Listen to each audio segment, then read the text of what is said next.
rooted in the status quo means less likely to be on board with a change, whether it's good or not. And so it's important to think about that too. So bringing it back to the sales pitch and conversation. So one, you've got people that you are meeting with that are feeling the stress and strain of a new idea, a new project. They're probably working with you because of other big changes that are happening in their organization, right? A lot of times when people are evaluating their vendors for big things like this, it's because they have some other big thing that's going on, this new CEO or whatever it is.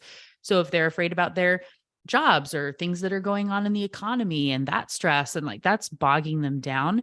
And then if you're giving a lot of extra information and like data and charts and numbers and all the shoulds of why you should do this and here's that and just like blah, blah, blah, blah, blah, blah, blah. And then you ask them about making this decision, you've totally overloaded them with information where then it feels safe to just kind of do nothing. You're listening to the Sales Today podcast, and I'm your host, Fred Copestake. On this podcast, we explore how sales professionals can develop a modern approach to winning business, the application of virtual selling techniques, how to create meaningful business relationships, and much more. Why not take our free collaborative selling scorecard to see how your sales approach suits today's environment? You'll find a link in the show notes. And welcome to the Sales Today podcast, where I'm delighted to be joined by Melina Palmer. Melina is an author, consultant, speaker, and a podcast host. Oh, pressure on me today. Hi, Melina. Thank you for joining us. Of course. Thanks so much for having me. And so I better mention what the podcast is called. It's the Brainy Business Podcast, because you are an expert in behavioural economics and how the brain works. So you're a podcast host who can look into my brain. Oh my God. Dun, dun, dun. This is frightening.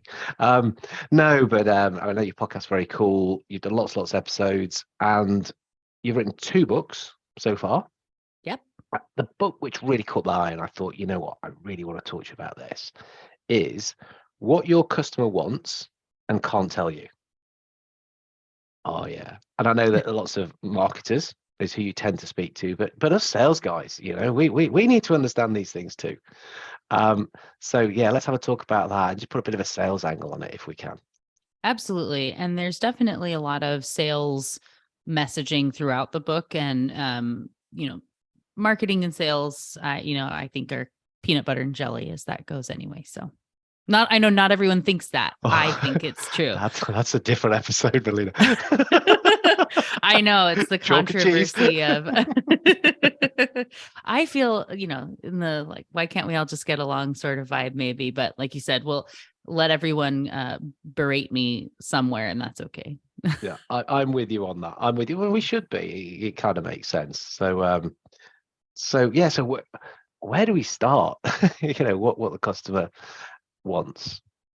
Well, I think that the best part to start with is actually probably with why it's the and can't tell you piece, right? So that is something that's really, really important. We all know that we want to know what our customers want, right? That's something that's important to us. But the and can't tell you is based on how our brains actually work. And even though we all have brains, we don't intuitively know what's going on in there. And it's because we have a lot that's happening on a subconscious level. So if you think about how many decisions you made yesterday, like how many decisions do you think that you or anyone else makes in an average day? Oh, conscious decisions. Just to, remotely conscious, you say. I wouldn't even be able to think. I bet I should be saying probably about 20 or 30. Okay. So and that's what we can remember, right? So research shows the average person makes 35,000 decisions every single day. 35,000 decisions. How about a factor of over 10,000? Yeah, no big. Not bad. No more.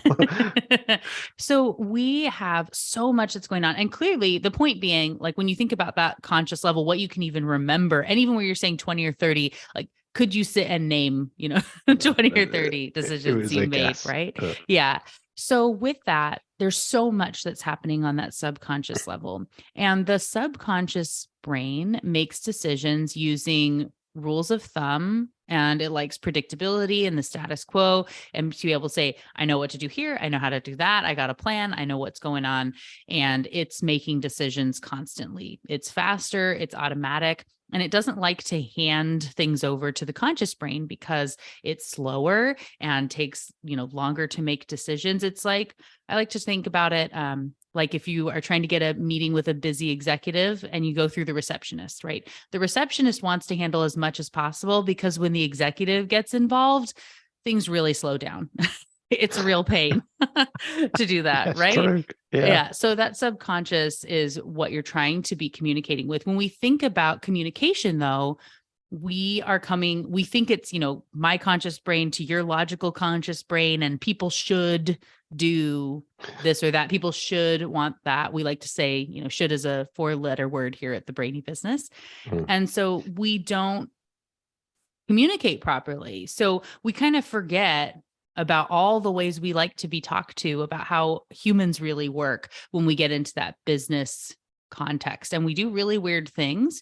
And the problem is in the "and can't tell you" piece. So it'd be nice if we do the survey, we ask people, say, hey, would you, I've come up with this product. Would you like it? Or if we did this for you, would you buy it? And people say, oh yeah, I would.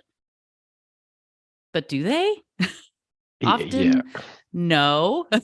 Right. And that most of them are not lying to you intentionally. It's that they really don't know.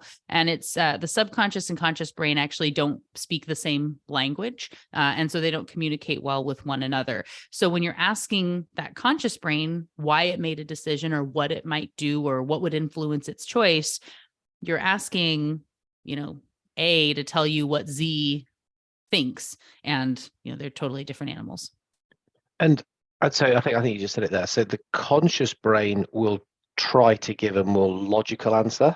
Right. Whereas really we're emotional animals, and the subconscious is where the emotions ticking over and actually going to force a decision. And that's why we start to get that. We can't tell you. Yeah, definitely. If I can give an example from, a specific, like a concept, just to put one out here. So thinking about framing. So this is my favorite concept, and one that I think is best for anyone in business to start with. This is how you say something matters more than what you say. So in the case of going to buy, let's say, you need some hamburger, you're making spaghetti or something tonight. So you have to pop into the shop, you go get some. There are 2 stacks almost identical. One is labeled as 90% fat-free and the other as 10% fat. Which one do we want to buy? Which one feels and sounds better? Always going to go with a 90% fat-free. Yeah. Yes, right? Continue your diet here in the Copestake household. And so logically, we know they're the same thing. I've given this presentation to thousands and thousands of people from around the world. Everybody always says, 90% fat-free is what feels better. They're the same, but it feels so, so different. And we wouldn't like to say, the way you presented that matter. We like to think that we're logical in the choices that we make. And so if someone was to ask, well, why'd you pick this one instead of that one? Would say, oh, I saw it first when I walked into the store, or there was a glare on the other one, or what. You're trying to logically rationalize why you picked one, because saying that frame made a difference feels weird, right? You don't want to admit to it sometimes, or you just don't even know. So that's just one of many examples, and something that's really important in sales for sure, right? So if people aren't buying your product, if they're not interested in what it is that you're pitching them, it's not necessarily that the product is wrong. It's not necessarily you're talking to the wrong person. It's not that the pricing is bad necessarily, right? Some of those things could still be true, but in some cases, you're just talking about it as 10% fat instead of 90% fat free. So if you can find the reframe, it can make a big difference. Yeah. Well, I mean, these numbers are bounced around quite a lot in professional selling, where we talk about 80% that the decision is emotional, 20% is logical, et cetera, et cetera. I mean, it doesn't matter too much, the numbers. What we're saying is it's highly emotional. And I'll use those. 80-20 can't normally go too wrong. But immediately people push back. The number of times I've heard, not in my industry, or we're engineers, or something along those lines. I think I know what your answer might be, but how would you respond to that? You're still human, right? Yes. Yeah. Ooh, And I've been knowing that answering we've got right for more, a few years now. yeah, knowing we've got more, machines there in the world these days, right? With AI and stuff. But at the end of the day, it's still people communicating with people. I've had similarly, students of mine. So I teach a certificate program through a university at Texas A&M about applied behavioral economics. And, I have students from large B2B, Google, whatever, saying like, well, but how does this come in for us? Because like, these are multi-million, multi, big things. So these things don't really apply. Like they do. The issue becomes, so everything that's in what your customer wants and can't tell you absolutely applies both B2B and B2C. The issue you get when you're looking at that B2B is it's just more complex. And so what may be the driver for one person and something you need to be looking at is different for someone else. And understanding that complex web of people that are involved and what they might be interested in or what might be a deterrent for them, you just have to have even a deeper awareness of all those interworking parts, but it is still people at the end of the day. Yeah, they're still humans who've got the different drivers, except human A and human B, who are both part of the decision, don't like each other. That would put another little layer of complexity in. Yeah. But I think it's interesting when someone then hits you with, but it's a multi-million-pound decision, so they're going to use a whole lot of logic. Can you imagine how that human feels if they make that wrong decision? Right. Can you imagine the pressure that they're Right. under, the risk that they've got to go through if they want to put it your way because you're not really the favorite? Right. That starts to help people get a grasp of what it is you're saying, I think. For sure. Well, and that is, so there are several, biases and factors coming up when you were talking about that, right? So one, like I was saying, so the subconscious brain is making decisions based on rules and predictability, and it has a bias toward the status quo, right? Yep. So we like the status quo, the familiar, the predictable, even if it's even objectively worse. The person coming in and presenting is like, no, look at how terrible this thing is you have. We also don't like, if you have an error of omission versus commission. So like if I made a choice and it went bad, like I went against the herd mentality, what we've done already, the status quo, I make a gamble, like you said, to try something, even if all the data shows it's going to be the best one and it goes wrong. The fear of what might happen to me is worse than if I don't do anything and everything goes terrible, right? Because it's to say, well, it's not like I did something, everyone else stood around too, right? It's not just me. Like this is where we are. That logic that's going in.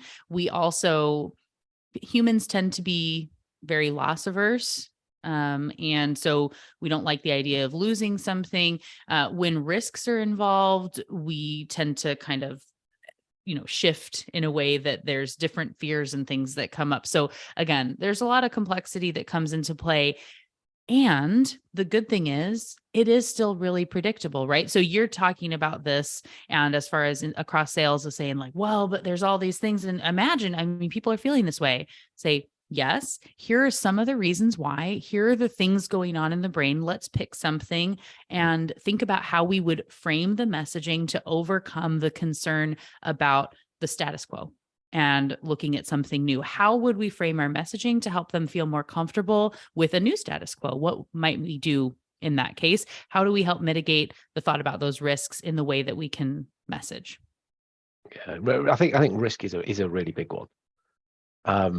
I remember back in the day, IBM used to train people, didn't they? And the whole expression, nobody got fired for buying IBM. A Right. genius piece of sales training that. Right. Created fun factors. They did a good sales job. New stuff was probably better, but say that, it's like, okay, we're getting that bias working on our side now. Right. But very hard for everyone else. Okay, so the status quo, yeah. I mean, we're always talking about ourselves, the status quo, status quo, status quo. There's another little show around the fact that actually salespeople themselves probably aren't very good at change. Yeah, calling out customers on not changing. What about yourself? But I'll leave that one. Hey, that's what the second book, What Your Employees Need and Can't Tell You, is all about change. So is it now? And yes.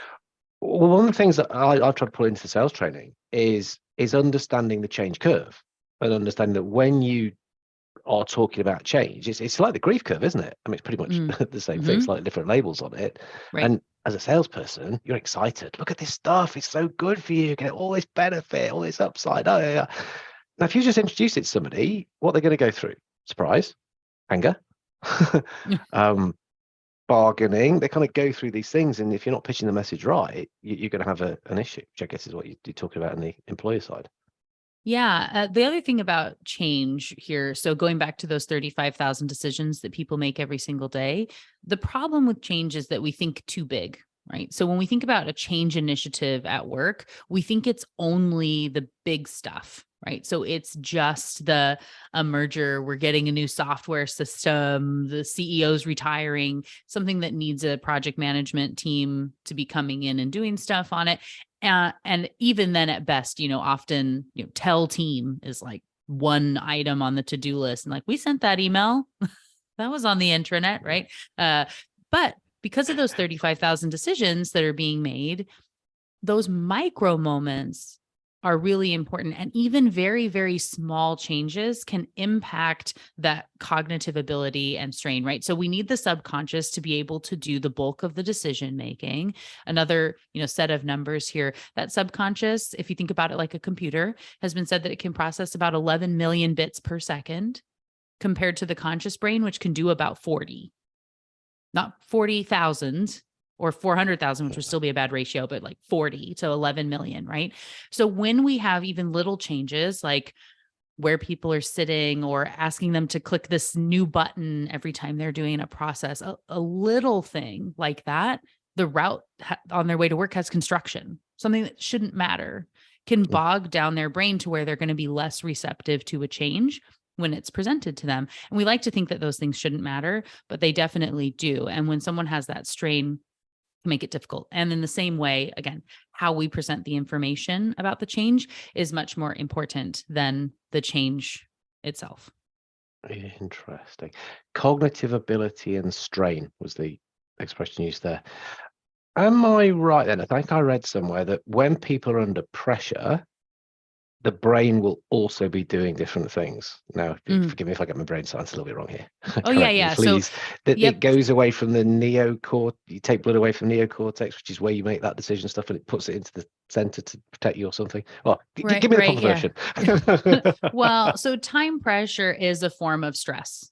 And the case in point example here being, have you ever bought, and whether it's Ticketmaster or anything else, when you go to buy tickets and there's the little clock counting down that you have 15 minutes and then those tickets are going to go away, like, has it ever actually taken you 15 minutes to type in your credit card number correctly? No. And yet you're like, oh, like feeling oh my, am I going to get out of time? Like, it's so stressed, right? It's terrifying.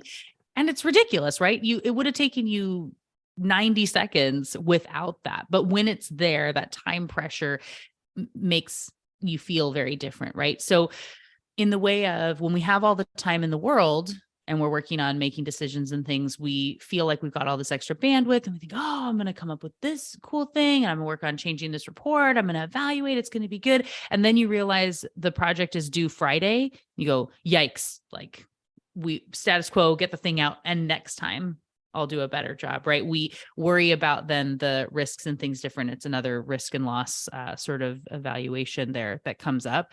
So the problem being at work, we have way too much unnecessary extra stuff that's causing a lot of that cognitive strain that we don't want. And it makes it so people are less creative. They're more rooted in the status quo, again, because of what we've already been talking about. And rooted in the status quo means less likely to be on board with a change, whether it's good or not. And so it's important to think about that too. So bringing it back to the sales pitch and conversation. So one, you've got people that you are meeting with that are feeling the stress and strain of a new idea, a new project. They're probably working with you because of other big changes that are happening in their organization, right? A lot of times when people are evaluating their vendors for big things like this, it's because they have some other big thing that's going on, this new CEO or whatever it is. So if they're afraid about their jobs or things that are going on in the economy and that stress and like that's bogging them down.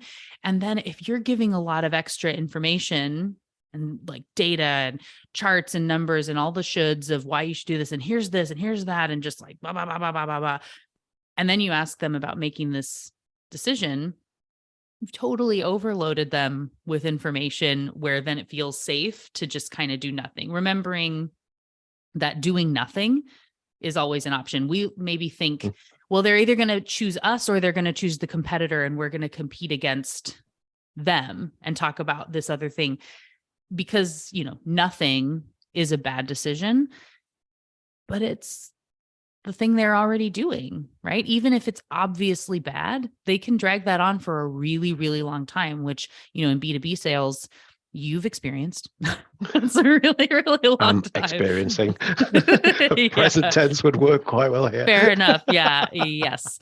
And so with the changes with pricing, I actually use the same framework for change and for pricing.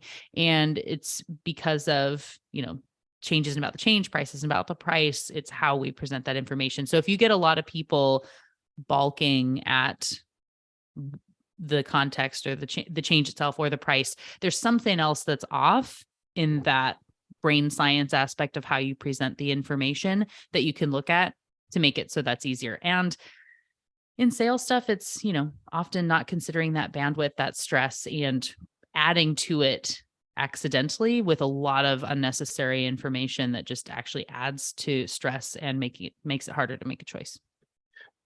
Interestingly, there is a form of sales training which is still quite popular, and the kind of foundations I think we need to understand but use delicately, which is looking for pain points and pressing on pain points and causing pain, which is essentially causing stress, and using that to move the customer to basically do what you want them to do.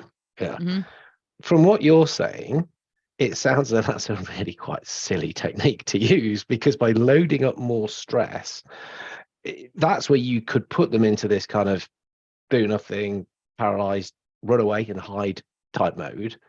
And you've caused that more from what you've done than what they're in anyway. If we're not careful, if we're not using that technique intelligently. Right. Yeah, that's where I was going to say. So my clients and students know that my go-to answer on things is typically it depends, right? So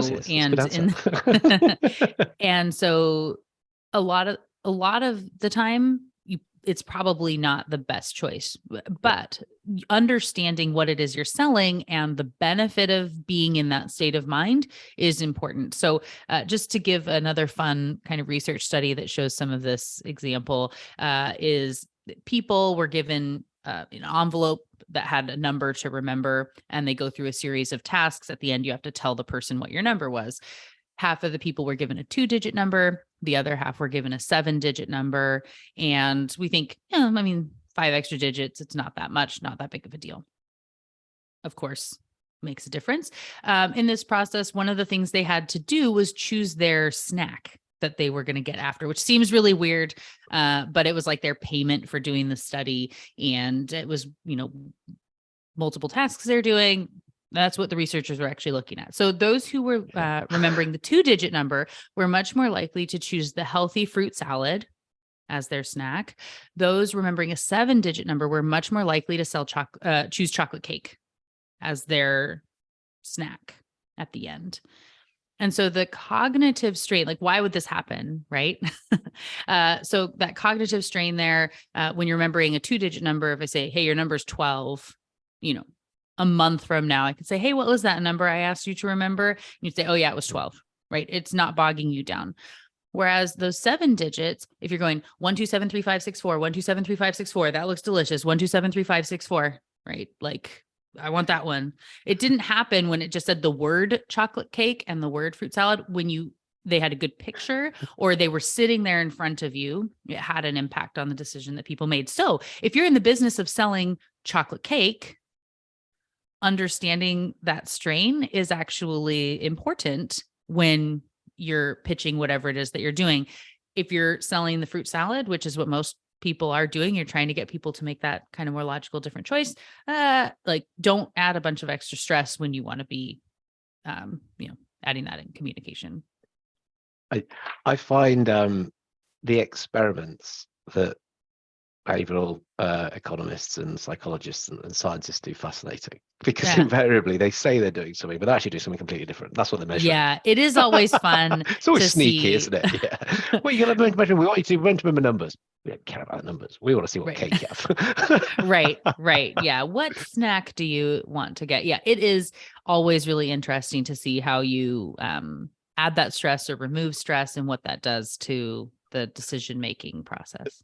Slightly off topic. What was the one where they had somebody who was administering electric shocks and somebody on the other side of the panel who was like screaming or whatever? Right. And they said to the person doing the shocks that it's to see how much electricity the guy can withstand or whatever it is. Well, actually, of course, it wasn't. It was a how far will you go, depending who's asking you to do it. It's like when they it's often the measure person the in the opposite lab of what coat and whatever, right? Yeah, and that's basically everyone killed the person on the other side because someone was like nodding along. Lab coat on a clipboard, yeah. Right.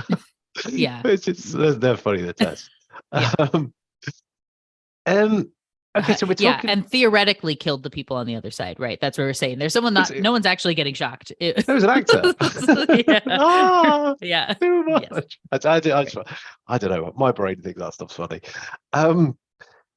So we're talking about presenting information, framing things in a way where we can talk to the unconscious, subconscious, evoke emotion or kind of get the emotion involved. Stories. I mean, this is pretty hot. Well, I was going to say hot in sales at the moment. It's a popular subject. People are talking a hell of a lot about storytelling at the moment, which is great. Mm-hmm. So why does that work so well? Yeah. So stories help us to connect in with like you said, the emotional areas. And in many cases, storytelling is actually kind of a requirement of making a decision. We need to understand, we just empathize and feel things in a different way. When there's a story, it captures our attention differently, different areas of the brain that are lighting up, different chemicals that are released that help in this whole process. And so a story is something that really makes a difference. So even just in the examples I've been giving as we've been talking today, right? And so I very much could have said, like, back in 1925, there was a research study in which they had people who were looking at the cognitive ability of if you were going to be right. I could have made it super boring and given you the whole academic literature structure there. But finding the story, and presenting it with a good arc in the way that you're learning to talk about the chocolate cake versus the fruit salad, right? You can see and experience yourself in that. And same as the framing, right? Where if I say, framing as a loss versus framing as a gain, blah, blah, blah, versus like, imagine you're going to the grocery store and you need to buy some hamburger and they're the two stacked, like you can see yourself there. You go through, I have you commit to something and you say, oh yeah, 90% fat free. Like, hey, everyone else says this too. And here's why. And this is what it means to you, right? By starting with that, you get it. You have felt it. And when I'm giving a keynote or something, we've got 500 people in the room and being able to say, hey, who's picking this? Who's doing what? What do you think this is? And you get to see, oh, everyone else has this too. And if they did it, my customers would do it, right? We're more on board with having experienced it in that way than just boring charts and things. And so in the same way, when you are doing, I teach a class at Texas A&M on creating better presentations, which is about pitching, right? How you present that information and thinking about those story arcs. Where do you want someone to be at the end of the presentation? And especially in B2B sales, it's a long game. And so, yeah, you want them to buy, but you know that they're not buying in meeting one. And so what's the most important thing to happen from this meeting? And then how do we frame the email that's the invite? And how do we put the subject line of that? And how does this go into play? What do we need to talk about? Where are they now? Where do we want them to go? What's keeping them from being there? And if just one thing matters, how do we put all of our eggs in that basket in the way that we present so that it's not overwhelming, so that they can clearly see the next step and feel bought in? Those initial impressions are really important and are going to last. They have a really long tail, right? Where people feel like, I don't know, something's off. I just don't like that project, right? And it's, the person who did that initial presentation isn't even with the company anymore, but people are still like holding on to the bad pitch that they did or whatever it is, the thing they talked about. So you just really need to be thoughtful about all of those aspects and think about it in those smaller chunks. Yeah, I mean, a lot of the bad pitches is because they're talking about themselves rather than about the customer and what's interesting to the customer. Right. Too much of that. So too much about themselves. I mean, you're already on the back foot.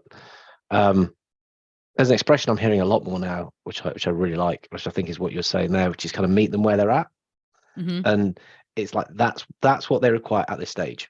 Yeah, of course we want them making the decision, working with us, but they are going to go through a series of things. If we could just manage that or have the right things available, right story, right piece of info, right, whatever it is, that is going to help them get what they want, right? Which they can't tell you. Well, but when they find it, they realize that that's what they wanted. It's kind of what we're trying to intercept, isn't it? For sure. Well, and I'm all about the power of asking good questions and listening to what people say, like I said, to help identify where someone is at. And those thoughtful questions are really important. And so, I've worked in industry, run a marketing department. Trust, I have received all the pitches of all the things, right?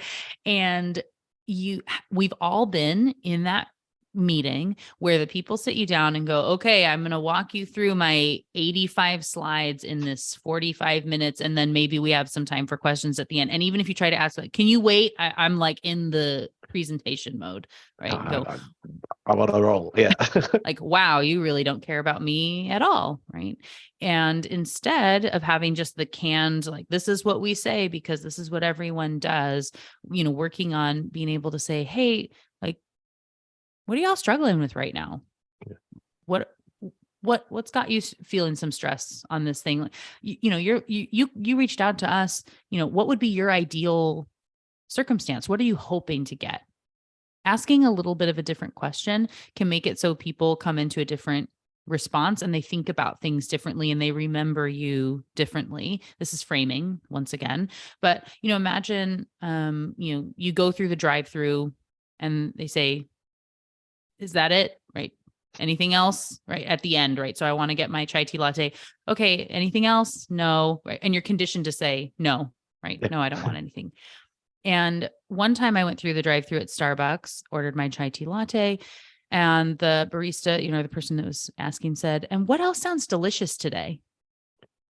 Oh, I'm like, oh, well, like a marshmallow dream bar does sound delicious. Thank you. Right. It hits your brain different when it's a slightly different question. Yeah. So if everyone's asking that same thing, then being able to make that shift can be a really big difference. And I know we're going to be closing out here pretty soon. So I'm going to give my 3 top reframes that are really simple, but can have a really big impact. So the first one is if versus when. So we tend to say if a lot. If you have questions, let me know. If you need anything else, here's my email. But that doesn't have any implied of anything happening. It's just sort of like, okay, right, it's there. But when you say when you're ready, here's the document. When you have questions, whatever, right? That when has that implied of the next thing is coming. So that can make a really big difference. The second one is anyone versus everyone. I didn't get into it too much, but I said a couple times, we are a herding species. And so we like, especially when we're making a new decision, something we're unfamiliar with, to look at what other people like us have done. And anyone feels very singular. right? Like I'm out on an island by myself. So for everyone who's doing this, here's that. To combine these two things, like when I have a guest on the Brainy Business podcast, I don't say, if anyone wants to get, Fred's book, there'll be a link, right? But to say, for everyone who is so excited about picking up your copy of Fred's books, I know you are, there's a link for you in the show notes when you're ready, right? That feels very different. Subtle shift, but very different. The last one is ending on a sentence versus ending on a question. Because again, our brains hear and feel the need to respond to questions in a different way. So especially on emails where you want people to reply to you, get in the habit of finding a way that you can end on a good question. So again, using times as an example to say, okay, I'm flexible. I'm here for you. Let me know when you want to meet. The end. That can sit in someone's inbox forever. When you say, hey, here are some times, which of these is best for you? And then someone can say, actually, I'm out of the office next week, but I could do the week after, right? It's just to, again, what's the point of this one email is to get them to respond and like get the ball rolling a little bit, right? Which you got by putting in a couple of options, not a ton, making it easy for them and ending on that question. People are more compelled to answer and again, move forward instead of sitting in ghost land forever. Awesome stuff, Melina. So if anyone, stop it. When everyone wants to get in touch with you, what's the best form? What should we put in the show notes? Yeah, absolutely. So thank you. So the brainybusiness.com is a great way to get in touch with me. And I have set up for all of your listeners who are very excited to go check out my books. You can actually check out the first chapter of either of them for free. If you go to the thebrainybusiness.com/sales today, there will be an opportunity to get the first chapter for free. It's a little reciprocity, another tip we didn't really talk about today. So you can check that out. You can also find me, Melina Palmer, on LinkedIn and as The Brainy Biz on pretty much all the other socials.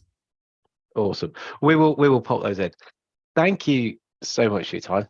Fascinating stuff. I could talk about the brain for hours and hours. It's Hey, me such too. an interesting thing. So I'll certainly be checking out this. So thank you so much, Lynn. I really appreciate it. Yeah, thanks for having me. Thank you for listening to the Sales Today podcast with me, your host, Fred Copestake. I hope you've enjoyed what you heard today. If you did, please get in touch and hit subscribe. And remember, you can take the Collaborative Selling Scorecard for free to check out how your sales approach works in today's environment. You'll find it in the show notes.